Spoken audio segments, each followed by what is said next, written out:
Welcome to this video on library organization. We will explore the fundamental methods, merits, and demerits of library classification and cataloging. Classification and cataloging are the bedrock of library and information science. These processes allow for the systematic organization and retrieval of resources, ensuring that as libraries grow, users maintain easy and logical access to information.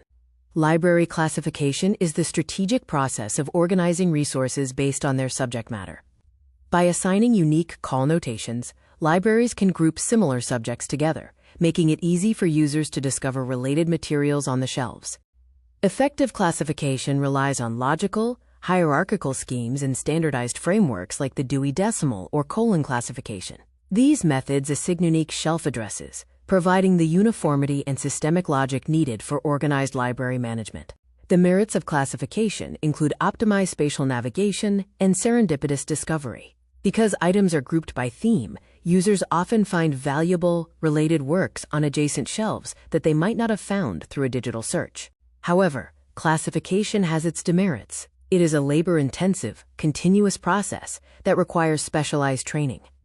Additionally, systems can be rigid, struggling to accommodate rapidly evolving, multidisciplinary or interdisciplinary fields. Complementing classification is library cataloging. This is the meticulous process of creating searchable bibliographic indexes, documenting titles, creators, and publication dates to act as a complete map of the library's collection. Cataloging has evolved significantly, from traditional card cabinets to modern online public access catalogs, or OPACs, and global cloud-based databases. These systems now allow for dynamic, cross-library information sharing on a massive scale. Cataloging offers multiple search pathways, enabling users to find items by title, author, or keyword.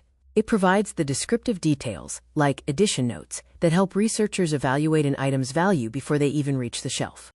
Despite its advantages, cataloging is highly labor-intensive and susceptible to human error. Furthermore, maintaining modern database systems involves significant overhead, and the complexity of international cataloging standards presents a steep learning curve. Ultimately, classification and cataloging share a symbiotic bond.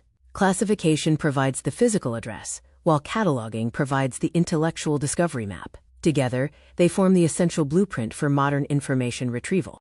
In conclusion, these two systems remain the indispensable tools for library organization. They ensure that despite the digital age, our collections remain discoverable and accessible to all.